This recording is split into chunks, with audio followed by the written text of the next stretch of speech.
पहले कुरिन्थियों की पत्री उसका 15 अध्याय में हम लोग कुछ बातों को आज देखेंगे। రండి నా ప్రియమైన వాళ్ళారా, ఈరోజు దేవుని వాక్యంలోనికి వెళ్దాం. మనము ఈరోజు మొదటి కొరింథీయులకు రాసిన పత్రిక దాని 15వ అధ్యాయం నుండి కొన్ని మాటలు మనం చూసుకుందాం.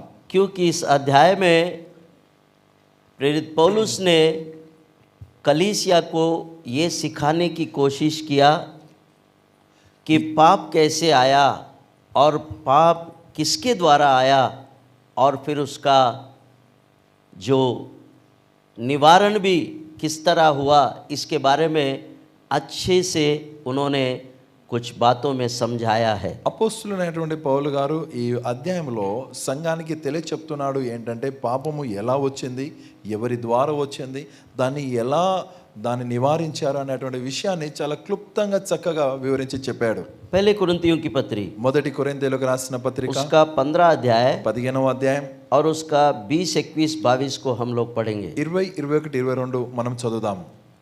परंतु सचमुच ही मसीह मुर्दों में से जी उठा है और जो सो गए हैं उनमें पहला फल हुआ, क्योंकि जब मनुष्यों के द्वारा मृत्यु आई तो मनुष्य ही के द्वारा मरे हुओं का पुनरुत्थान भी आया. और जैसे आदम में सब मरते हैं वैसे ही मसीह में सब जिएंगे. मेरे प्रियो, నా ప్రియమైన వాళ్ళరా, आज हम इस बात पर गौर करेंगे ఈ రోజు ఈ మాటను మనం ధ్యానిస్తాం. कि अब जो हम आधुनिक कलीसिया में जो हम आज आत्मिक इजरायली बनकर जो जी रहे हैं, हमारे लिए एक महान बात प्रभु ने इस धर्मशास्त्र में रखा है. ఆధునిక సంఘములో ఆత్మీయ ఇజ్రాయేలీయులమై బ్రతుకుతున్నటువంటి మనకు దేవుడు ఒక గొప్ప సత్యమును ఈ ధర్మశాస్త్రమందు ఉంచి ఉన్నాడు. हमने पढ़ा है మనం చదివాం कि सचमुच ही मसीहा जो है वो मुर्दों में से जी उठा. నిజముగా క్రీస్తు మృతులలో నుండి లేపబడి ఉన్నాడు. हालेलुया. హల్లెలూయా. मसीहा క్రీస్తు अगर मुर्दों में से जी नहीं उठता और वो प्रथम फल के रूप में अगर वो नहीं आते तो आज हमारा विश्वास करना और प्रभु में जीना और चलना ये कहीं ना कहीं व्यर्थ हो जाता. క్రీస్తు మృతులలో నుండి లేపబడకాయు ఆయన ప్రథమ ఫలముగా రాకపోతే ఈరోజు మనము విశ్వసించి నమ్మి బ్రతకడం అనేది ఇదంతయు వ్యర్థము. मेरे प्रियो, इसीलिए लिखता है అందుకని రాస్తున్నాడు ప్రియమైన వాళ్ళారా, जब मनुष्य के द्वारा मृत्यु आई तो मनुष्य ही के द्वारा मरे हुओं का పునరుత్థాన్ भी आया. మనుషుని ద్వారా మరణము వచ్చెను గనక మనుషుని ద్వారానే మృతుల పునరుత్థానమును కలిగెను. आमेन. ఆమేన్. हालेलुया. హల్లెలూయా.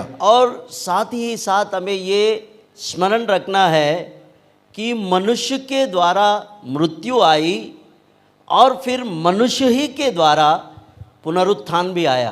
దాంతో సహా మనం ఒక మాటను జ్ఞాపకం ఉంచుకోవాలి. అది ఏంటంటే మనుషుని ద్వారానే మరణము వచ్చినది, మరి మనుషుని ద్వారానే పునరుత్థానము వచ్చెను. आमेन. ఆమేన్. हालेलुया. హల్లెలూయా. जैसे आदम में सब मनुष्य मरते हैं वैसे ही अब मसीह में हर व्यक्ति జీవిత్ హోగా. ఏ విధంగానైతే ఆదామునందు మనుషులందరూ చనిపోతున్నారో ఆ విధానములోనే క్రీస్తునందు అందరూ లేపబడుతున్నారు, సజీవులు అవుతున్నారు. yes, hallelujah. హల్లెలూయా. आज जो वचन हमने पढ़ा ఈ రోజు వాక్యం ఏదైతే చదివామో उसमें पौलुस ने कलीसिया को क्लियर करके बताया.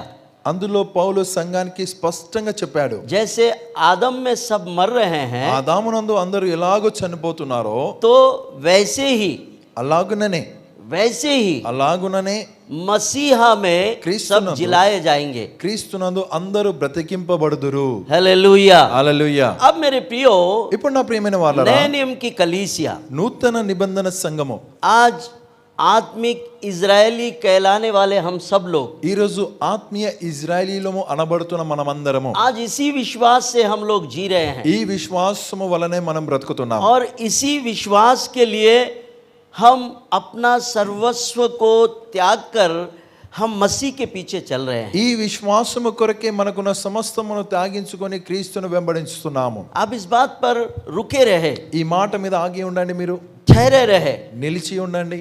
पहली कुरिन्थियों की पत्री మొదటి కొరింథీయులకు రాసిన 15 अध्याय 15వ అధ్యాయం और उसका 20, 21, 22 ने खुलासा कर दिया कि कैसे मृत्यु आई और कैसे जीवन और पुनरुत्थान आया। దాని 20, 21, 22 వాక్యము వివరణ చేస్తుంది ఏంటంటే ఎలాగున మరణం వచ్చింది, మళ్ళీ ఎలాగు జీవం వచ్చానో. मेरे प्रियो, నా ప్రియమైన వాళ్ళ, आज हम सब लोग जो आत्मिक इजरायली कहलाकर आज जो मसीह के लिए जी रहे हैं, ఈరోజు మనం అందరము ఆత్మీయ ఇజ్రాయేలీయుల మనబడి క్రీస్తు కొరకు బ్రతుకుతున్నాం.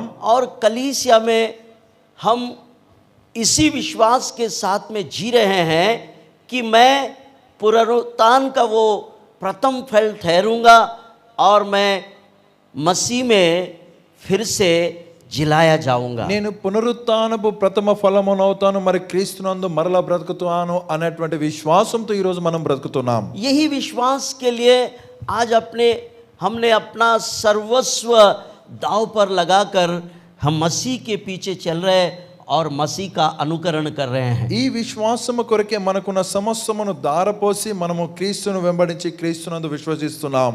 इसको छोड़ा और कुछ नहीं है हमारे पास। ఇది తప్ప ఇక మన దగ్గర వేరొకటి లేదు. बस हम इसी विश्वास के लिए जी रहे हैं और इसी विश्वास से हम मसीह के पीछे चल रहे हैं। ఈ విశ్వాసము కొరకే బ్రతుకుతున్నాము, ఈ విశ్వాసాన్ని బట్టి మనం క్రీస్తును వెంబడిస్తున్నాము. इसलिए అందుకని पौलुस को ये जान पड़ा कि मैं कलीसिया को ये बात भली भांति समझाऊं ताकि वो इस बात पर ठहरे रहे और मसीह की ओर अपना ध्यान लगाए, విశ్వాస్ के जीवन में चलते रहे। విశ్వాసపు జీవితంలో నడుస్తూ క్రీస్తునందు నిలిచి ఉండి ఈ మాటను సంఘానికి తెలియచేయాలని పౌలు ఈ విషయాన్ని తెలుసుకున్నాడు. इसीलिए वो 15 पहली कुरिन्थियों की पत्री 15 अध्याय जो है वो पूरा पुनरुत्थान और मृत्यु के विषय में ही उन्होंने संबोधित किया। అందుకని మొదటి కొరింథీయులకు రాసిన 15వ అధ్యాయం మొత్తంలో పునరుత్థానము మరణం విషయమై ఆయన చెప్తున్నాడు అక్కడ. क्योंकि उस समय बहुत से लोग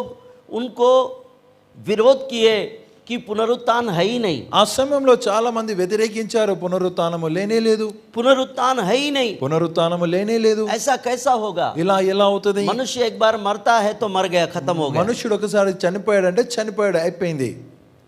इस प्रकार से कई लोगों ने इस विश्वास का विरोध किया और प्रेरितों का और मसीहा का भी बहुत सारे लोगों ने, उस समय के लोगों ने इस बात के लिए बहुत यानी वाद विवाद और बहुत ऐसा इसके ऊपर में बहुत तर्क हुए। ఈ విధంగా ఆ సమయంలో ఉన్నటువంటి వారు క్రీస్తును బట్టి, పునరుత్థానాన్ని బట్టి, మరి అపోస్తులను బట్టి పునరుత్థానము లేనే లేదు అనేటువంటి విషయాన్ని బట్టి వాద వివాదము, తర్క వితర్కములు అక్కడ జరిగాయి. बहुत कुछ हुआ, చాలా జరిగాయి. इसलिए पौलुस को ये जान पड़ा कि मैं इस बात को कलीसिया को एकदम स्पष्ट कर दूं कि जब मसीहा जी उठा है वो भी मनुष्य के रूप में इसीलिए जन्म लिया कि वो मनुष्यों के जो पाप और मृत्यु को जीत लूं और फिर मैं उनको पुनरुत्थान का वो अनुग्रह, वो दया उन पर हो जाए। క్రీస్తు తిరిగి లేచాడు, క్రీస్తు ఆయన జన్మించాడు, పాపము పునరుత్థానమును మనుషులకు కలగ చేయుటకై ఆయన జన్మించాడు అనేటువంటి విషయాన్ని అపోస్తులైనటువంటి పౌలు సంఘానికి తెలియచేయాలనుకున్నాడు. मेरे प्रियो, बहुत वाद विवाद इस बात के लिए था। ఈ మాటను బట్టి చాలా వాద వివాదములు ఉండెను. शास्त्री और फरीसियों ने भी यीशु मसीह का कड़ा विरोध किया। శాస్త్రీయులు సద్దుకైలు యేసు క్రీస్తును ఎదిరించారు. उस समय के लोगों में इस बात का एक बहुत बड़ा यानी वाद विवाद का कारण था। ఆ సమయంలో ఉన్న ప్రజల యందు ఈ మాటను బట్టి చాలా గొప్ప వివాదం అనేది ఉండెను. शास्त्री और फरीसी लोग भी यीशु मसीह का कड़ा विरोध करके कहा कि मनुष्यों का पुनरुत्थान है ही नहीं। శాస్త్రులు మరియు పరిసయ్యులు యేసు క్రీస్తును ఎదుట నిలబడి అన్నారు, మనుషులకు పునరుత్థానము లేనే లేదు, ऐसा हो ही नहीं सकता। అలా కానే కాదు. मनुष्य एक बार मरता है तो वो मर गया, अब उसके विषय में कोई दूसरी बात ही नहीं है। మనుషుడు ఒకసారి చనిపోయాడంటే చనిపోయాడు, ఆయన విషయమై వేరొక మాట లేనే లేదు. परंतु मेरे प्रियो, కానీ నా ప్రియమైన వాళ్ళరా, प्रभु यीशु मसीह इसी के लिए इस पृथ्वी पर जन्म लिए, मनुष्य रूप धारण करके। ప్రభువైన యేసు క్రీస్తు మానవ రీతిగా దీని నిమిత్తమే ఈ భూమి మీద జన్మించాడు. इसीलिए मनुष्य बनकर आया అందుకని మానవునిగా వచ్చాడు, ताकि मनुष्यों के पापों को वो उठा कर ले जाए। మనుషుల పాపములను ఎత్తుకొని పోవడానికి. आमेन, ఆమేన్, हालेलुया। హల్లెలూయా. तो जो 3 वचन हमने पढ़ा है वहां पर उन बातों का उल्लेख किया ఈ गया। 3 వాక్యాలు ఏవైతే మనం చదివామో అక్కడ ఈ మాటలు రాయబడి ఉన్నవి. आमेन, ఆమేన్, हालेलुया। హల్లెలూయా. उसके बाद దాని తరువాత अब आप 35 वचन में आ जाए। మీరు 35వ వాక్యంలోనికి రండి. उसी 15 अध्याय के 35वें वचन में आने के बाद अब पौलुस समझाता है कि हे निर्बुद्धियों, तुम्हें इस बात के विषय में क्या ज्ञात हो रहा है। అక్కడ 15:35లో పౌలు తెలియచేస్తున్నాడు, ఓ అవివేకులారా, మీకు ఈ మాటను బట్టి ఏం తెలుస్తున్నది? अब कोई ये कहेगा कि मुर्दे किस रीति से जी उठते हैं और कैसी देह के साथ आते हैं। 36, हे निर्बुद्धि, जो कुछ तू बोता है, जब तक वो न मर जाए तो वो जिलाया न जाएगा। पौलुस यहाँ पर इसका खुलासा कैसे कर रहा है? పౌలు ఇక్కడ ఎలాగున వివరిస్తున్నాడు చూడండి. बहुत से लोग कहते हैं कि मुर्दे कैसे जिलाए जाएंगे, చాలా మంది అడుగుతారు, మృతులు ఎలాగో లేస్తారు, किस रीति से जी उठते हैं, వారు ఎట్టి శరీరంతో వస్తారు, कैसे देह के साथ में आते हैं। వారు ఎట్టి శరీరంతో వస్తారు. ये प्रश्न है, ఇది ప్రశ్న. प्रश्न है। वहां आप देखिए क्वेश्चन అక్కడ అక్కడ क्वेश्चन मार्क देखो वहां पर, అక్కడ చూడండి, ప్రశ్న గుర్తు ये ఉంది. प्रश्न है। ఇది ప్రశ్న. तो ये प्रश्न आपके लिए मेरे लिए भी है। ఈ ప్రశ్న నీ కొరకు నా కొరకు उस समय के लोगों को भी ये प्रश्न आया सामने तो वो सब विचलित हो गए। ఆ సమయంలో ఉన్న వారికి ఈ ప్రశ్న వచ్చినప్పుడు అందరూ అల్లకొల్లామ అయిపోయారు. ठीक है, मुर्दे जिएंगे तो कैसे जिएंगे, సరే, మృతులు బ్రతుకుతారు, ఎలా బ్రతుకుతారు? किस शरीर से आएंगे, यहाँ पर प्रश्न है। ఇక్కడ ఏ శరీరంతో వస్తారు అనే ప్రశ్న ఉంది. किस शरीर से आएंगे। వారు ఎట్టి శరీరంతో వస్తారు. देखा कैसे वाद विवाद उस समय में भी थे। చూడండి, వాద వివాదము ఆ సమయంలోనే ఉండెను. आज ये वाद विवाद हमारा भी है। ఈ రోజు ఈ వాద వివాదము కూడా మనది. अगर इस बात को हम अच्छी तरह से अगर नहीं समझेंगे तो आज ये वाद हमारे सामने भी है। ఈ మాటను చక్కగా అర్థము చేసుకోకపోతే ఈ వివాదం అనేది మన ముందు ఉంది. यस, अब पौलुस ने वहां पर क्वेश्चन मार्क दिया। పౌలు అక్కడ ప్రశ్న గుర్తిచ్చాడు.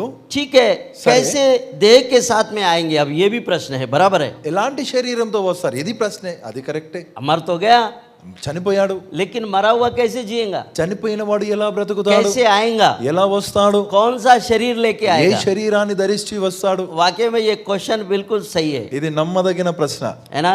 కదా. अभी जब हम मर रहे हमारे लोग, जब इंसान मरता है तो हम ले जाकर उसको दफना देते हैं, उसका शरीर जो है मट्टी में चला जाता है। మనుష్యుడు చనిపోయిన తర్వాత అతన్ని మనం తీసుకొని వెళ్ళి సమాధి చేస్తున్నాము, ఆయన శరీరాన్ని మట్టిలో కలుపుతున్నాం. खत्म हो गया, సమాప్తమైంది, खत्म, అయిపోయింది. ये सत्य है ఇది సత్యము.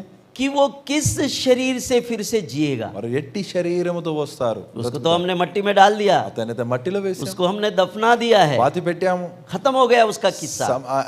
ఆయన చరిత్ర అయిపోయింది ఇక. इसलिए అందుకని ये वाद विवाद का कारण बना ये बात, ఈ మాట వాద వివాదమైంది. इसलिए वहां क्वेश्चन मार्क दिया गया। అందుకని అక్కడ ప్రశ్న గుర్తు अब ఇవ్వబడింది. हम रुक कर आगे बढ़ते हैं ఇక్కడ ఆగి మనం ముందుకెళ్తే तो पौलुस इसको कैसे क्लियर कर रहा है। పౌలు ఏ విధంగా స్పష్టీకరణ చేస్తున్నాడు చూద్దాం. हे निर्बुद्धियों, जो कुछ बोता है तब तक वो न मरे तो जिलाया नहीं जाता। ఓ అవివేకి, నీవు విత్తునది చచ్చితేనే గాని బ్రతికింపబడదు కదా. आमेन, हालेलुया। ये प्रश्न का उत्तर वो उदाहरण के तौर पर दे रहा है। ఆ ప్రశ్నకు జవాబు ఉదాహరణ మాదిరిగా ఇస్తున్నాడు. उदाहरण कैसे दे रहा है? ఉదాహరణ ఎలా ఇస్తున్నాడు? हे निर्बुद्धि मनुष्यों, ఓ అవివేకి మనుషులారా, आप जब कुछ बोते हैं, మీరు ఏదైనా విత్తినప్పుడు, जब कुछ बोते हैं, ఏదైనా విత్తితే कहाँ बोते हैं? ఎక్కడ విత్తుతారు? जमीन में बोते हैं। భూమిలో విత్తుతారు. जब उसको तुमने जमीन में बोया దాన్ని భూమిలో విత్తారు మీరు, तो वो जब तक वो सड़कर मरेगा नहीं, तब तक उसमें से दूसरा नया रूप अंकुर धरकर वो ऊपर नहीं आता। అది ఎంత మట్టు వరకైతే మురిగి చనిపోదో అంత మట్టు వరకు అందులో నుండి కొత్త చిగురు బయటికి రాదు. कितना सुंदर तरीके से पौलुस ने मनुष्यों को समझाया। ఎంత చక్కనైన విధానంలో పౌలు మనుషులకు అర్థమయ్యేలా उस చెప్తున్నాడు. समय के कलीसिया में भी अपने जैसा बार बार क्वेश्चन मार्क करने वाले बहुत लोग थे होंगे। ఆ సమయంలో సంఘములో మనలాగా పదే పదే ప్రశ్నలు అడిగేవారు ఉండవచ్చు. कुछ लोग विरोध करने वाले भी रहते हैं, కొంతమంది వ్యతిరేకించేవారు ఉండేరి. पर उनका जवाब पौलुस बड़े उत्तम रीति से दे रहा है। చాలా శ్రేష్టమైన విధానంలో జవాబిస్తున్నాడు పౌలు. क्या कह रहा है? ఏమంటున్నాడు? ए निर्बुद्धियों, ఓ అవివేకి, आप जब एक बीज को लेकर आप जमीन में दफना देते हैं, बो देते हैं, तब तो वो मरता है, लेकिन मरकर उसके अंदर से जो अंकुर बाहर निकलकर वो जीवित प्राणी बनकर वो खड़ा होता है, तो उसी अनुसार परमेश्वर ने ये नियम को ठहराया और यही नियम उसने बनाकर मनुष्यों को दे दिया है। నీవు ఒక విత్తనాన్ని తీసుకొని దాన్ని భూమిలో నీవు పాతి పెట్టినప్పుడు అది భూమిలో మురిగి చనిపోయిన తర్వాత అందులో నుండి ఏదైతే చిగురు వస్తుందో అదే విధానములో దేవుడు మళ్ళా బ్రతికింపజేస్తారనే మాటను చెప్తున్నాడు. आमेन, ఆమేన్, हालेलुया। హల్లెలూయా. अब आप देखिए, ఇప్పుడు మీరు చూడండి, आप अपने बाड़े में या बगीचे में आप ज़मीन खोदकर उसमें एक मक्का का बीज डाल देते हैं। నువ్వు నీ తోటలో నీ బగీచాలో నీ తోట ఏదైతే ఉందో అందులో నువ్వు ఏం చేస్తావు అంటే ఆ భూమిని తవ్వి ఒక మొక్క గింజ వేస్తావు, या एक गेहूं का दाना बो देते हैं, గోధుమ గింజను వేస్తావు. ठीक है, సరేనా? उसका देह है। అది దాని దేహము. हर एक बीज का एक देह है। ప్రతి విత్తనానికి దేహం ఉన్నది. यहाँ उदाहरण कैसे है ఇక్కడ ఉదాహరణ ఎలా ఉందంటే कि हर एक बीज का एक देह है। ప్రతి విత్తనానికంటూ తన దేహం ఉన్నది. देह है कि नहीं? దేహం ఉందా లేదా? मेरे प्रियो, నా ప్రియమైన వాళ్ళరా, ये उदाहरण से कलीसिया को वो ये समझाना चाहता है कि निर्बुद्धियों के समान बातें मत करो। हम सबको उसने एक देह दिया है, वो देह मरता है। ఈ ఉదాహరణ ద్వారా సంఘానికి తెలియచేస్తున్నాడు ఏంటంటే అవివేకుల్లాగా మీరు మాట్లాడకూడదు. ఎందుకనగా ఆయన మనందరికంటూ దేహాన్ని ఇచ్చి ఉన్నాడు, శరీరాన్ని ఇచ్చాడు. वैसे ही అదే విధంగా हर बीज का एक शरीर होता है। అదే విధానంలో ఒక ప్రతి విత్తనానికి శరీరం అనేది ఉంటుంది. आप बाइबल में से पढ़ो, బైబిల్లో ఉండి చదవండి. वचन में से पढ़ो, वाक्य- 37 पद। 37 చదవండి. हाँ, और जो तू बोता है वो देह नहीं जो उत्पन्न होने वाली है, परंतु निरा दाना है, चाहे गेहूं का चाहे किसी और अनाज का, परंतु परमेश्वर अपनी इच्छा के अनुसार उसको देह देता है और हर एक बीज को उसकी विशेष देह है। आमेन। कैसे कैसे देह परमेश्वर ने हर एक को अलग अलग दिया है। దాని దాని ప్రకారముగా దేవుడు ఎలాంటిగా వారికి శరీరం ఇచ్చాడు. हमें एक दूसरे से कभी नहीं मिला सकते, మనం ఒకరినొకరము కలపలేము. वो ईश्वर की देन है। అది దేవుడిచ్చిన వరము. आमेन, ఆమేన్, हालेलुया, హల్లెలూయా, हालेलुया। హల్లెలూయా. और थोड़ा सा पढ़ेंगे। ఇంకో కొంచెం చదువుదాము. परंतु परमेश्वर अपनी इच्छा के अनुसार उसकी देह देता है और हर एक बीज को उसकी विशेष देह है। सब शरीर एक सा नहीं, परंतु मनुष्यों का शरीर और है, पशुओं का शरीर और है, पक्षियों का शरीर और है, और मछलियों का शरीर और है।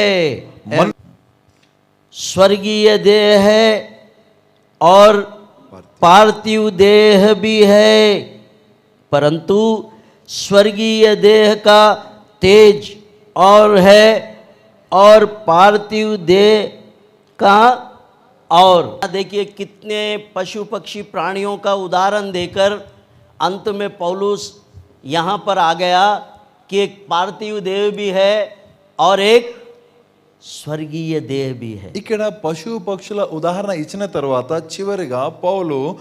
చివరిగా ఆకాశ వస్తువుల రూపము భూవస్తుల రూపమే చెప్తున్నాడు. इस प्रश्न का जवाब वो बड़ी सरलता से मनुष्यों को समझने लायक वो लिख रहा है। మనుషులకు అర్థమయ్యే విధానములో ఈ ప్రశ్నకు జవాబును రాస్తున్నాడు ఆయన. मेरे प्रियो, నా ప్రియమైన వాళ్ళరా, वो लिखता है ఆయన రాస్తున్నాడు, स्वर्गीय देह का तेज और है, ఆకాశ వస్తువుల మహిమ వేరు, और पार्थिव का और మరి భూవస్తుల మహిమ వేరు. वेरु देखा, చూసారా, स्वर्गीय देह का तेज और है, ఆకాశ వస్తు రూపంలో మహిమ వేరు, और మరియు पार्थिव देह का भी और है। భూవస్తు రూపంలో మహిమ వేరు. आमेन, ఆమేన్, हालेलुया, హల్లెలూయా, हालेलुया। హల్లెలూయా. मेरे प्रियो, पार्थिव देह, భూవస్తు రూపములు, भूवस्तु रूप में ना, हिंदी में अच्छा क्लियर है। పార్థివ్, पार्थिव, पार्थिव यानी मरने के बाद हम शव को क्या बोलते हैं? చనిపోయిన తర్వాత శవాన్ని ఏమంటాం? శవం. चलो यार, पार्थिव देह का आज अंतिम संस्कार कर लेंगे। ఈ चलो, శవాన్ని ఈరోజు అంతిమ సంస్కారం చేద్దామంటాం. శవం, पार्थिव देह, శవం, मरा हुआ देह। చనిపోయిన దేహము. इसलिए वचन में लिखा गया है, అందుకని వాక్యమందు రాసింది, जब तक वो मरता नहीं वो जिएगा नहीं। ఎంతవరకైతే చావదో అది మరలా బ్రతకదు. Yes, hallelujah. హల్లెలూయా. जब तक वो मरेगा नहीं तो उसका दूसरा जो देह है जीने का वो नहीं आएगा। ఎంతవరకైతే అది చావదో బ్రతికి అటువంటి రెండవ దేహము రెండవ రూపము దానికి రాదు. हालेलुया। హల్లెలూయా. मेरे प्रियो, నా ప్రియమైన వాళ్ళరా, पौलुस ने बहुत से उदाहरण देकर आखिरी में उन्होंने ये स्पष्टीकरण किया कि अब मनुष्यों के देह के लिए दो देह है, एक पार्थिव और एक स्वर्गीय। పౌలు అనేక ఉదాహరణలు ఇచ్చిన తర్వాత చివరిగా ఈ స్పష్టీకరణ వివరించి చెప్తున్నాడు ఏంటంటే, మనుషుల కొరకైనటువంటి రెండు శరీరములు ఉన్నవి. ఒకటి పరలోకమందు ఉండే శరీరము, ఒకటి భూలోకమందు ఉండే శరీరము. एक पार्थिव ఒకటి శవము, और एक स्वर्गीय। అది పరలోక సంబంధమైన శరీరం. आमेन, ఆమేన్, हालेलुया। హల్లెలూయా. मेरे प्रियो, నా ప్రియమైన వాళ్ళరా, परमेश्वर ने अलग अलग देह बनाया, उनका अपना अपना देह है। वैसे ही इंसान का भी परमेश्वर ने दो देह रखा है। దేవుడు వేరు వేరు శరీరములను చేసి ఉన్నాడు, వాటి మహిమ వేరు. అదే విధంగా మనుషుని కొరకే దేవుడు రెండు శరీరములను చేశాడు. तो पार्थिव देव के विषय में कुछ नहीं कहा गया, శవం విషయమై ఎక్కువ ఏం చెప్పబడలేదు, परंतु కానీ स्वर्गीय देह का तेज और है करके बताया गया। పరలోక సంబంధమైన శరీర మహిమ వేరని చెప్తున్నాడు. स्वर्ग का जो शरीर हमको मिलने वाला है उसका तेज अलग है। పరలోక శరీరము దేహము ఏదైతే మనకు దొరకబోతుందో దాని మహిమ వేరుగా ఉంది. हालेलुया, హల్లెలూయా, हालेलुया। హల్లెలూయా. उसके लिए समझने के लिए आपको एक उदाहरण हम देंगे। దాన్ని అర్థం చేసుకోవడానికి మీ కొరకైన ఒక ఉదాహరణ ఇస్తాం. यीशु मसीह, యేసుక్రీస్తు, उनको क्रूस पर मार दिया गया, ఆయనను శిలువ మీద వేలాడదీశారు, కొట్టారు, वो मर गया। చనిపోయాడన. पूरा घोषित हो गया कि यीशु का जो शरीर है वो मृततुल्य होकर मर गया करके घोषित हो गया। యేసు క్రీస్తు శరీరము పూర్తిగా చనిపోయినది అని ప్రకటించారు. यीशु नाम का एक देह इस संसार में आया और वो समाप्त हो गया। యేసు నామమున ఒక దేహము ఈ లోకానికి వచ్చి అది సమాప్తమైంది. उनको कब्र में रखा गया। అతని సమాధిలో పెట్టారు. तीसरे दिन सवेरे మూడవ దినాన ఉదయం वो देह जो है ఆ దేహం అనేది पार्थिव नहीं रहा, అది భూ సంబంధమైనది కాదు, वो जिलाया गया। అది తిరిగి లేపబడినది. वो जिलाया गया। తిరిగి లేపబడి इसका जो सबसे बड़ा गवाह है, जो पत्थर उस समाधि पर रखा गया है वो लुढ़का दिया गया। తిరిగి లేపబడినది అనే దానికి గొప్ప సాక్ష్యం ఏంటంటే సమాధి మీద ఉంచబడిన రాయి అక్కడి నుండి తొలగించబడ్డది. और जो वहाँ पर जो सिपाही उसके पहरे पर रखे गए थे उन्होंने स्पष्ट रूप से देखा और वो मूर्छित होकर गिर गए, ऐसा वचन में लिखा है। అక్కడ రాయబడి ఉంది, సిపాయి వాళ్ళు అనగా సైనికులు ఆయనను కాపలా కాయడానికి ఉంచిన వారు స్పష్టంగా చూశారు, మరి మూర్ఛిల్లి పడిపోయారని స్పష్టంగా రాయబడి ఉంది. मेरे प्रियो, నా ప్రియమైన వాళ్ళారా, ये बातें गवाह है, ఈ మాటలు సాక్ష్యమై ఉన్నవి. क्योंकि यीशु फिर से जो जिला उठा तो वो पार्थिव देह के अंदर से एक तेज जो स्वर्गीय वो देह को पहनकर वो समाधि से बाहर निकले। యేసు క్రీస్తు తిరిగి లేచిన తర్వాత భూ సంబంధమైనటువంటి శరీరములో నుండి పరలోక సంబంధమైనటువంటి తేజోమయమైనటువంటి శరీరాన్ని ధరించుకున్నాడు ఆయన. वही बात ये 40 पद में बता रहा है। ఆ మాటని 40వ వాక్యం చెప్తుంది.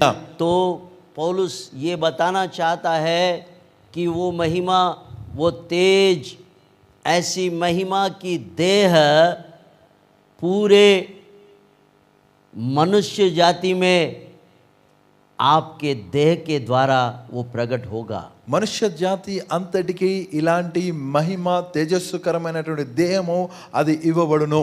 ऐसा देह हमको मिलने वाला है। అలాంటి దేహము మనకి ఇవ్వబడుతుంది.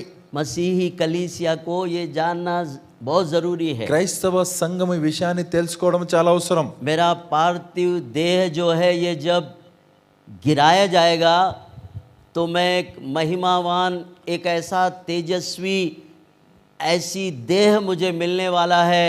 वो बात समझाने के लिए पौलुस ने कलीसिया को ये बातें लिखी। ఈ భూ సంబంధమైనటువంటి నా దేహము పడిపోయిన తర్వాత మహిమ తేజస్సుతో కూడినటువంటి దేహాన్ని నేను ధరించుకుంటాను అనేటువంటి విషయాన్ని పౌలు సంఘానికి తెలియచెప్తున్నాడు. ये बात हम सबके लिए भी लागू है। ఈ మాట మనందరికీ వర్ధిల్లుతుంది. हालेलुया। హల్లెలూయా. अब हमें ये जान रखना है कि ये शरीर हमको कब मिलेगा। ఇప్పుడు మనం తెలుసుకోవాల్సిన విషయం ఏంటంటే ఈ శరీరం మనకు ఎప్పుడు దొరుకును, कब मिलेगा, ఎప్పుడు దొరుకుతుంది, कब मिलेगा। ఎప్పుడు దొరుకుతుంది. ये शरीर आपको और मुझको भी मिलने वाला है। ఈ శరీరం నీకు మరి నాకు మనందరికీ దొరుకుతుంది. पार्थिव देह नहीं, శవం కాదు, स्वर्गीय देह अलग है। పరలోక సంబంధమైన శరీరం. हम सब बदल जाएंगे, మనమందరం మారుతాం. हमको एक और शरीर मिलने वाला है। వేరొక దేహం మనకు దొరకబోతుంది. हम इसी के लिए जी रहे हैं, దాని కొరకు మనం బ్రతుకుతున్నాం. हम इसी के लिए मसीह के पीछे चल रहे దాని हैं, కొరకే క్రీస్తును వెంబడిస్తున్నాం. हम इसी के लिए इतना सारा मशक्कत, इतना सारा तकलीफ दुख सहकर हम प्रभु का अनुकरण कर रहे हैं। దాని కొరకే ఇన్ని కష్టాలు ఇన్ని పాటలు పడుతూ మనము దేవుని అనుకరిస్తున్నాము. मेरे प्रियो, నా ప్రియమైన వాళ్ళరా, ये बातें हमको आगे जाकर मिलेंगे। ఈ మాటలు ముందుకెళ్ళిన తర్వాత మనకు దొరుకుతాయి. अब आपको 45वें पद में ले जाता हूँ। 45వ వాక్యంలోనికి ऐसा ही लिखा भी है कि प्रथम मनुष्य अर्थात आदम जीवित प्राणी बना और अंतिम आदम जीवनदायक आत्मा बना। मेरे प्रियो, यहाँ पहला मनुष्य का और अंतिम मनुष्य मतलब प्रभु यीशु मसीह आदम के बाद आया। मनुष्य जाति का पहला व्यक्ति वो है जिसने मृत्यु लेकर आया। మనుష్య జాతికి మొదటి వ్యక్తి అయినటువంటి ఆదాము ఆయన మరణాన్ని తీసుకొచ్చాడు. वो आपने पढ़ा है, మీరు దాన్ని చదివారు. 15 का 20, 21, 22 में आपने पढ़ा। 15లోని 20, 21, 22లో దాన్ని చదివారు. ठीक है। సరేనా? अब वो बात को ఇప్పుడు ఆ మాటను यहाँ खुला कर रहा है। ఇక్కడ వివరిస్తున్నాడు. उसको पहला आदम नाम दिया गया ఆయనకు మొదటి ఆదాము పేరిచ్చాడు. और यीशु मसीह को अंतिम आदम, यानी मनुष्य जाति के द्वारा पाप आया और मृत्यु आई, पहला मनुष्य, మనుష్య और दूसरा मनुष्य जो है उसके द्वारा, उसके मरने के द्वारा हम सबको జీవన్ ఆయా। మొదటి మనుషుని ద్వారా పాపమును మరియు మరణము వచ్చినది, మరి కడపటి మనుషుని ద్వారా జీవమును మనకు కలిగినది. ఆమేన్, ఆమేన్, హల్లెలూయా, హల్లెలూయా. मेरे प्रियो, నా ప్రియమైన వాళ్ళరా, वही बात पौलुस यहाँ समझा रहे हैं। ఆ మాటనే పౌలు ఇక్కడ తెలియచెప్తున్నాడు. लिखा भी है कि प्रथम मनुष्य अर्थात आदम जीवित प्राणी बना और अंतिम आदम जीवनदायक आत्मा बना। आमेन, ఆమేన్. अंतिम आदम पहला आदम, మొదటి ఆదాము మరి కడపటి ఆదాము. इन दोनों को आदम नाम दिया. ఆ ఇద్దరికి ఆదాం అనే పేరు ఇచ్చాడు. वो पहला आदम है ఆయన మొదటి ఆదాము, और ये अंतिम आदम. మరి ఈయన కడపటి ఆదాము. अंतिम आदम यीशु मसीह है కడపటి ఆదాము యేసుక్రీస్తు, और पहला आदम आदम. మొదటి ఆదామేమో ఆదాము. ये दोनों का ये फर्क है. ఈ ఇద్దరికి ఉన్న వ్యత్యాసం ఇది. एक ने पाप किया और मृत्यु लेकर आया, ఒకతను పాపము చేసి మరణాన్ని తీసుకొచ్చాడు, परंतु दूसरा కానీ రెండో అతను जीवन लेके आया. జీవాన్ని తీసుకొచ్చాడు. ये अंतिम आदम जो यीशु को नाम मिला. ఈ కడపటి ఆదాం అనే పేరు యేసునకు దొరికినది. आमेन, ఆమేన్, हालेलुया, హల్లెలూయా, हालेलुया. హల్లెలూయా. परंतु पहले आत्मिक न था, स्वाभाविक था, इसके बाद आत्मिक हुआ. पहला आदम जो है वो प्रकृति संबंधित और वो स्वाभाविक व्यक्ति था, वो आत्मिक नहीं था. మొదటి ఆదాము ఎవరైతే ఉండిరో ఆయన ప్రకృతి సంబంధించిన వాడు, మరి స్వాభావికమైన వాడు. ठीक है. సరేనా? दूसरा आदम जो है, మరి కడపటి ఆదాము इसके बाद वाला जो है वो आत्मिक हुआ है. అటు తర్వాత వచ్చిన ఆయన ఆత్మీయుడయ్యాడు. आमेन, ఆమేన్, हालेलुया. హల్లెలూయా. 47.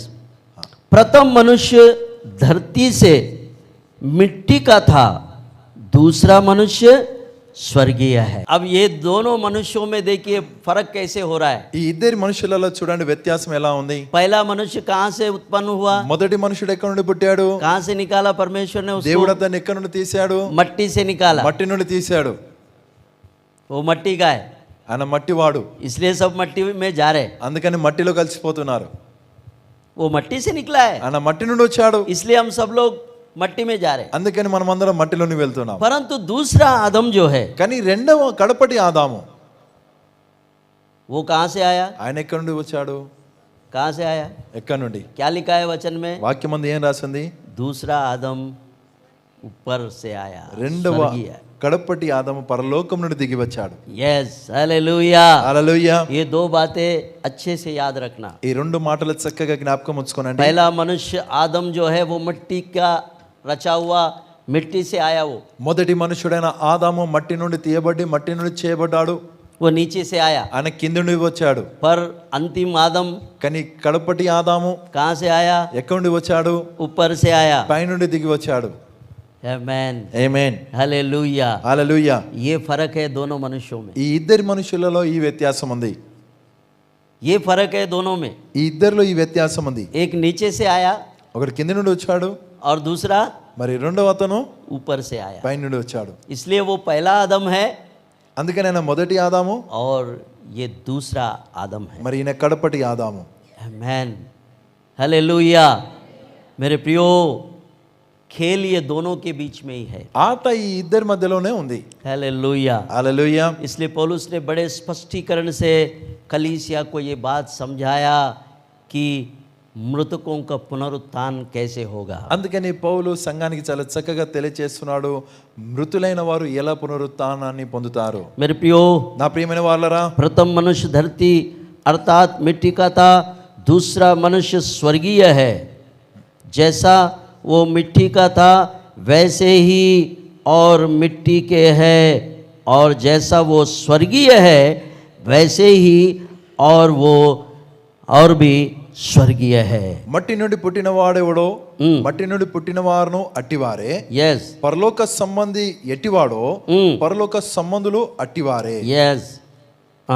మరియు మనము మట్టి నుండి పుట్టిన వాని పోలికను ధరించిన ప్రకారము పరలోక సంబంధి పోలికయు ధరింతుము. आमेन, हालेलुया. హల్లెలూయా.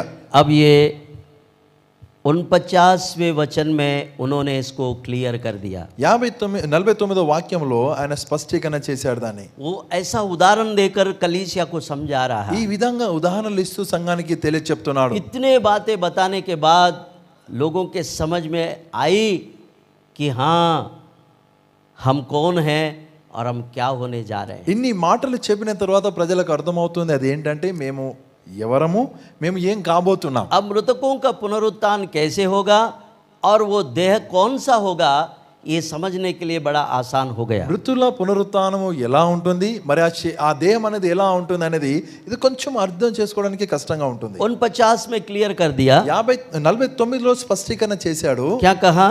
ఏమంటున్నాడు? और जैसे हमने उस रूप जो मिट्टी का था धारण किया, वैसे ही उस स्वर्गीय का रूप भी धारण करेंगे। यीशु के लहू बहाने और उसके बलिदान के कारण ये देह हमको देने में आया है। యేసుక్రీస్తు రక్తాన్ని కార్చి తన బలియాగాన్ని ఇవ్వడం ద్వారా ఈ దేహం అనేది మనకు దొరికినది. आमेन ఆమేన్. हालेलुया। హల్లెలూయా. अब वो कहता है, ఇప్పుడు ఆయన అంటున్నాడు, अब मैं एक आपको वेद की बात मैं बताना ఇప్పుడు चाहता ఒక మర్మపు మాట నేను మీకు చెప్తాను. 51वां पद। 51వ వాక్యంలో, देखो मैं तुमसे वेद की बात कहता हूँ कि हम सब तो नहीं सोएंगे, परंतु सब बदल जाएंगे, और ये क्षण भर में पलक मारते ही पिछली तुरही फूंकते से ही होगा, क्योंकि तुरही फूकी जाएगी और मुर्दे अविनाशी दशा में उठेंगे, उठाए जाएंगे और हम बदल जाएंगे। जो यीशु मसीह के आगमन में जो हम जीवित है, अभी अभी जिंदे हैं, యేసుక్రీస్తు రాకడలో ఇప్పుడు మనం బ్రతికి ఉన్నాం. समझो आज अगर यीशु आ गया అనుకోండి ఈ రోజు యేసు వచ్చాడు, तो हम तो जिंदे हैं। మనం బ్రతికి ఉన్నాం. अच्छे से समझो इस बात को। ఈ మాటను చక్కగా అర్థం हम सब చేసుకున్నాం. जीवित है, మనం అందరం బ్రతికి ఉన్నాం, जिंदे है, బ్రతికి ఉన్నాం. पर हमसे पहले जो मर गए కానీ మనకంటే ముందు చనిపోయిన వారు, वो कहाँ है? వారు ఎక్కడ ఉన్నారు? वो कब्रों में है, వారు సమాధులలో ఉన్నారు. वो कब्रों में है, వారు సమాధుల్లో ఉన్నారు, पड़े हैं। పడి ఉన్నారు. ये काम एक सेकंड के अंदर हो जाएगा। ఒక క్షణంలోనే ఈ పని జరుగుతుంది. बहुत सावधानी से इस बात को याद रखें, एक ही क्षण में हो जाएगा। ఒక క్షణంలో చాలా జాగ్రత్తగా वचन में उदाहरण दिया है कि पलक मारते से ही। కన్ను రెప్ప పాటునని వాక్యంలో ఉదాహరణ ఇవ్వబడ్డది. आप पलक झपकेंगे तो कितना टाइम लगेगा बताओ? కన్ను రెప్ప కొట్టడానికి ఎంత సమయం పడుతుంది? लिखा है ఇక్కడ రాసి ఉంది, पलक झपकते से ही ये काम हो जाएगा। కన్ను రెప్ప పాటులోనే ఈ పని జరుగుతుంది. स्वर्ग में एक तुरही फूकी जाएगी। కడబూర మురుగును పరలోకమందు उस समय में ఆ సమయంలో ऐसा एक झलक में हो जाएगा ये काम। ఒక క్షణంలోనే ఈ పని జరుగుతుంది. जो मरे हुए मुर्दे जो है वो कब्रों में से जिला उठेंगे, చనిపోయి సమాధులలో పడి ఉన్నవారు సమాధుల నుండి అక్షయులై లేస్తారు. और जो जीते हैं, जो हम जिंदे हैं, ఎంతమంది అయితే బ్రతికి ఉన్నారో हम जो जिंदे हैं, బ్రతికి ఉన్న మనము हम क्या हो जाएंगे? మనం ఏమవుతాం? बदल जाएंगे। మనం మార్పు పొందుతాం. हम बदल जाएंगे మనం మార్పు పొందుతాం. और मुर्दे మరి చనిపోయిన వారు जिलाए जाएंगे। తిరిగి లేపబడతారు. आमेन, ఆమేన్, हालेलुया। హల్లెలూయా. ये है रहस्य की बात। ఇది రహస్యమైన మాట. अगर यीशु मसीह के आगमन में हम अगर जिंदे रहेंगे तो हम बदल जाएंगे। యేసుక్రీస్తు రాకడలో మనము రాకడ వరకు బ్రతికి ఉంటే మనం మార్పు పొందుతాం. और जो मर गए वो చనిపోయిన వారు जिला उठेंगे। లేపబడతారు. ये दो काम होंगे। ఈ రెండు పనులు ये జరుగుతాయి. दो काम एक ही मिनट में हो जाएंगे, एक क्षण में हो ఒక जाएगा। క్షణంలో ఈ రెండు పనులు జరుగుతాయి. जैसे पलक ऐसा झपकता है उतने ही टाइम में हो जाएगा। కన్ను రెప్ప కొట్టే అంత లోపలనే ఈ పని జరుగుతుంది. आपको मन फिराव करने का भी टाइम नहीं मिलेगा। మారు మనసు పొందే సమయం ఉండదు. तब मन फिराव के लिए सोचो मत, అప్పుడు మారు మనసు కొరకు ఆలోచించకు. जल्दी अभी मन फिराव करो, ఇప్పుడే మారు మనసు పొందు, बपतिस्मा लो బాప్తిస్మం తీసుకో, और प्रभु के उस जीवन के किताब में आपका नाम दर्ज करा लो। దేవుని జీవ గ్రంథమందు నీ పేరును నమోదు చేయించుకో. ये काम पलक झपकते से हो जाए। ఈ పనంతా క్షణములోనే జరుగుతుంది. इसलिए అందుకని कलीसिया को ये रहस्यमय बात अच्छे से समझाने के लिए पौलुस ने कुरिन्थियों की कलीसिया को अच्छे से बताया ये बात। సంఘానికి మర్మాన్ని తెలియచేయడానికి పౌలు కొరింథీ సంఘానికి చాలా చక్కగా తెలియచెప్తున్నాడు. इसलिए यहाँ लिखा है, देखो मैं एक वेद की बात तुमसे कहता हूँ करके लिखा। అందుకని పౌలు ఇక్కడ రాస్తున్నాడు, ఒక మర్మపు మాట నేను మీతో చెప్తున్నాను. मैं एक वेद की बात तुमको बताता हूँ करके लिखा। నేను ఒక మర్మమును మీకు చెప్తున్నాను. एक भेद की बात, ఒక మర్మము, तुम बदल जाएंगे మీరు మారుతారు. क्षण भर में, पलक मारते ही, पिछली तुराही फूकते से ही हो जाएगा, क्योंकि तुराहियां फूकी जाएगी ఎందుకనగా బూర మ్రోగును, और मुर्दे अविनाशी दशा में उठा लिए जाएंगे మృతులు అక్షయులుగా లేపబడుదురు. और हम बदल जाएंगे. हम मतलब जो जीवित लोग हैं वो बदल जाएंगे, మనము మార్పు పొందుతాము. మనము అనగా బ్రతికి ఉన్నవారు మార్పు పొందుతారు. क्योंकि अवश्य है कि ये नाशमान दे अविनाशी को पहन ले और ये मरणहार दे अमरता को पहन ले. आपका ये जो नाशमान देह है, उस पल, उस घड़ी में ही आपको एक नया शरीर, एक नया देह आपको मिल जाएगा. एक नया देह आप पहन लेंगे. క్షయమైన ఈ శరీరమునకు ఒక అక్షయత, నూతన శరీరం అనేది నీకు దొరుకుతుంది. एक नया शरीर आपको मिल जाएगा. ఒక నూతన శరీరము మీకు దొరుకును. वो शरीर लहू मांस का नहीं होगा. ఆ శరీరము రక్త మాంసంతో ఉండదు. సారీ, क्या लिखा था बाइबल में, वचन में क्या लिखा था? వాక్యం అందు ఏం రాస్తుంది? लहू और मांस स्वर्ग के राज्य में प्रवेश नहीं कर రక్త पाएंगे. మాంసములు పరలోకమందు ప్రవేశింపవు. ठीक है, సరే, तो आप कैसे प्रवेश कर रहे हैं? మరి మీరు ఎలా ప్రవేశిస్తున్నారు? आप जो प्रवेश करेंगे वो देह जो है वो महिमा का देह है.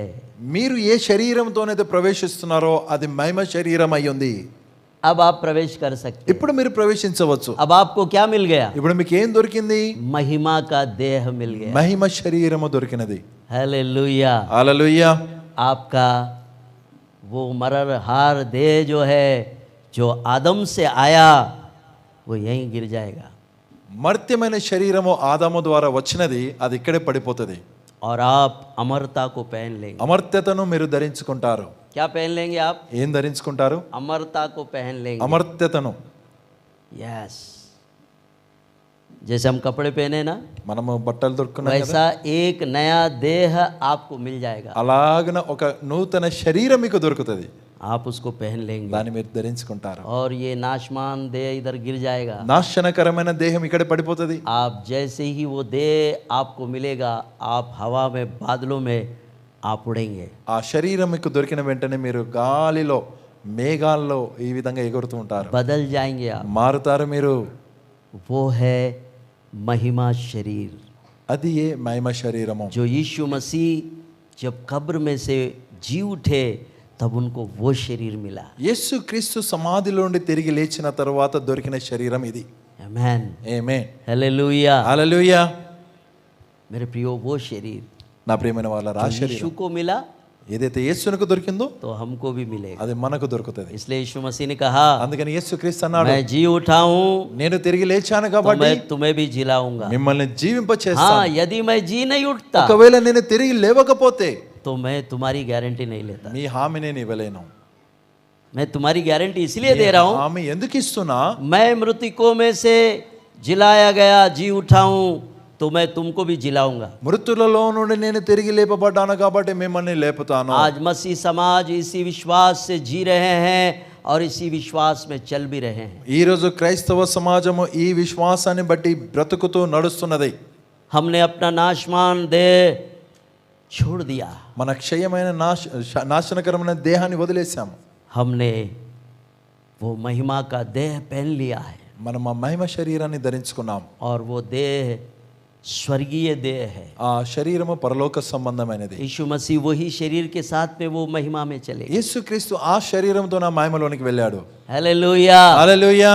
मेरे प्रियो, నా ప్రియమైన వాళ్ళరా, जब यीशु मसीह का महिमा का देह मिला, वही देह हमको भी मिलेगा. యేసుక్రీస్తునకు దొరికిన మహిమ దేహమే మనకు దొరుకుతుంది. क्योंकि वो महिमा का परमेश्वर और वो महिमा से ही आया और महिमा के देह लेकर चले गए. ఆమె మహిమ దేవుడై ఉన్నాడు, మహిమ ద్వారానే వచ్చాడు, మహిమ దేహంతోనే వెళ్ళిపోయాడు. हालेलुया. హల్లెలూయా. 54 पद. और जब वो 54 नाशवान अविनाशी को पहन लेगा और ये मरणहार अमरता को पहन लेगा, तब वो वचन जो लिखा है पूरा हो जाएगा कि जय ने मृत्यु को निगल लिया। ये वचन पूरा हो जाएगा ఈ వాక్యము నెరవేరుతుంది. कि जय ने मृत्यु को निगल लिया है। విజయమందు మరణము మ్రింగివేయబడెను. यीशु मसीह के कलवरी के क्रूस का वो जय ने मृत्यु को निगल लेगा। अब हम जीवित रहेंगे सदा काल के लिए। యేసు క్రీస్తు కల్వరి విజయం ఏదైతే ఉందో అది మరణమును మ్రింగివేసినది.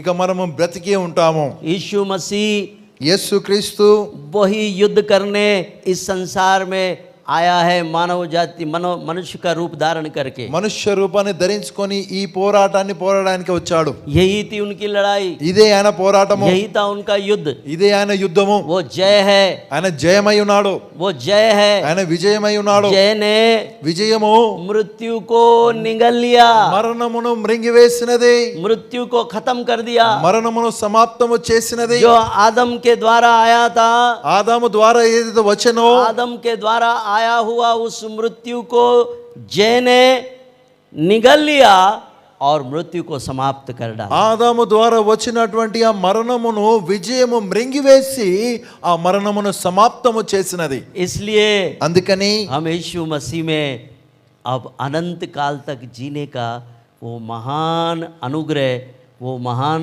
सौभाग्य उसने हम मनुष्यों को दे दिया है। యేసు క్రీస్తునందు నిత్యత్వం మట్టు వరకు బ్రతికేటువంటి గొప్ప భాగ్యమును ఆయన మనకు అనుగ్రహించాడు. हम सदा तक जीवित रहेंगे। మనం ఎల్లకాలం వరకు బ్రతికి ఉంటాం. हालेलुया। హల్లెలూయా. जय ने मृत्यु को निगल लिया। విజయము మరణమును మ్రింగివేసెను. कलवरी के क्रूस पर प्रभु यीशु मसीह ने इसी बात को कहा कि मैंने पूरा कर दिया है। కల్వరి శిలువ మీద ప్రభువైన యేసు క్రీస్తు ఇదే మాట అన్నాడు, నేను సమస్తమును నెరవేర్చాను. मैं सब कुछ पूरा कर दिया। సమస్తమును నెరవేర్చాను. क्या पूरा कर दिया? ఏం నెరవేర్చాడు? मनुष्य जाति के ऊपर में जो मृत्यु और मृत्यु की तलवार उन पर जो लटक रहा था, उसको उसने समाप्त कर दिया। మనుష్య జాతి మీద ఏ మరణము ఖడ్గము వేలాడుతుండెనో దానిని సమాప్తము చేశాడు. हमारे ऊपर से मृत्यु की रस्सियों को उसने जला डाला। మరణ పాశములు మన మీద ఉండెను, వాటిని కాల్ చేశాడు. हम पर जो मृत्यु का जो शिकंजा खसा हुआ था शैतान के द्वारा, उसको जय ने आकर निगल लिया। సాతానుని ద్వారా ఏదైతే మనుష్యుని మీద మరణపు వల వేయబడి ఉండనో దానిని క్రీస్తు విజయమే దాన్ని మింగివేశాడు. उसको उसने निगल लिया। దాన్ని మింగివేశాడన. इसलिए नीचे और एक वचन में कहता है, అందుకని కింద ఇంకొక మాట ए मृत्यु, ఓ మరణమా कहाँ तेरा डंक? నీ విజయం ఎక్కడా? तेरा डंक कहाँ నీ है? ముళ్ళు ఎక్కడా? तेरा डंक मैंने तोड़ डाला। నీ ముళ్ళును నేను విరగొట్టాను. शैतान ने जो कांटा हमारे लिए बनाया था मृत्यु का, उसको यीशु ने कलवरी के क्रूस पर क्या कर दिया? उसका डंक को तोड़ डाला। సాతానుడు మన కొరకైనటువంటి ఏర్పరిచిన ముళ్ళు, మరణపు ముళ్ళును యేసుక్రీస్తు కల్వరి శిలువ మీద దాన్ని విరగొట్టాడు. 55वां वचन, 55వ వాక్యం. हे मृत्यु, ఓ మరణమా तेरी जय कहाँ रही? నీ విజయం ఎక్కడా? हे मृत्यु, ఓ మరణమా तेरा डंक कहाँ నీ रहा? ముళ్ళు ఎక్కడా? मृत्यु का डंक तो पाप है మరణపు ముళ్ళు పాపము, और पाप का बल व्यवस्था है। పాపమునకున్న బలము ధర్మశాస్త్రము. व्यवस्था आई ధర్మశాస్త్రం और వచ్చింది, पाप का पहचान कर गई। పాపం అప్పుడు గుర్తులోనికి వచ్చింది. मेरे प्रियो, నా ప్రియమైన వాళ్ళరా, यही धर्मशास्त्र का मूल एक रहस्यमय बात जो उत्पत्ति की किताब से चला आया है। ఇది ధర్మశాస్త్రం ఉన్న మూల రహస్యమైన మర్మము ఆది కాండం నుండి కొనసాగుతూనే వస్తుంది. उत्पत्ति की किताब आदि आदम कांड से शुरू होकर मसीहा जब तक उस पर जय नहीं पाया, ये युद्ध चलता रहा। ఆది కాండములో ప్రారంభమై క్రీస్తు ఎంత మట్టు వరకైతే దాన్ని జయించలేదో అంత మట్టు వరకు అది కొనసాగింది. इसलिए शैतान ने चाहा कि यीशु को क्रूस पर विजय ना पाए, इसके लिए उसने कई प्रकार के षड्यंत्र रचे। క్రీస్తు శిలువ మీద విజయం పొందకుండానట్లు సాతాను ఎన్నో పన్నాగాలు వేశాడు. परंतु కానీ वो स्वर्गीय है, ఆయన పరలోక సంబంధి, वो ऊपर से आया, ఆయన పైనుడు వచ్చాడు. इसलिए वो అందుకని ఆయన इस मृत्यु को निगल डाला. ఆ మరణమును మింగేశాడు. हालेलुया, హల్లెలూయా, हालेलुया. హల్లెలూయా. मेरे प्रियो, నా ప్రియమైన వాళ్ళారా, यही बात कलीसिया को स्पष्ट रूप से समझाना, स्पष्ट रूप से इसको क्लियर करना, पौलुस ने उसकी दायित्व समझा. ఈ మాటని సంఘానికి స్పష్టంగా వివరించి క్లుప్తంగా చెప్పడం అనేది పౌలు తన బాధ్యతగా ఎంచుకున్నాడు. उसको मुझे దీనిని నేను कलीसिया को समझाना. సంఘానికి చెప్పాలి. हम क्यों जी रहे, మనం ఎందుకు బ్రతుకుతున్నాం, हम क्यों मसीह में है, ఎందుకు క్రీస్తునందు और ఉన్నాం, मसीह पर विश्वास करने का हमारा क्या मकसद है, క్రీస్తునందు ఎందుకు విశ్వసిస్తున్నాం, మన जिसके ఉద్దేశం लिए ఏంటి? हमने अपना सर्वस्व दान हमने बलिदान कर दिया, अपना सर्वस्व हमने उसके लिए दे डाला. దానికై మన సమస్తమును దారపోసాము, ఇచ్చేసాము, బలియాగం చేశాం. मेरे प्रियो, నా ప్రియమైన వాళ్ళరా, वो यही है అది ఇదే, कि जय ने విజయము मृत्यु को निगल डाला. మరణమును మింగివేసెను. आमेन, ఆమేన్. हालेलुया.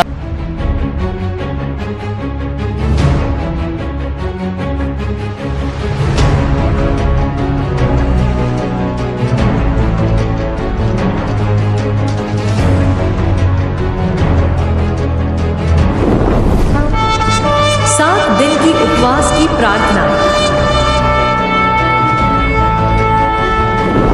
हर साल की तरह इस बार भी 2025 में बिलीवर्स चर्च मिनिस्ट्रीज घुघूस द्वारा 7 दिन की उपवास की प्रार्थनाओं का आयोजित किया गया है।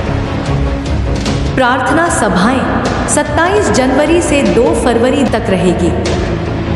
हमारे बीच में परमेश्वर के सेवक bishop doctor C.H. Simon Peter और सिस्टर C.H. इवोन ग्रेस 27, 28, 29 जनवरी 2025 ये 3 दिन तक वचनों की सेवकाही करेंगे।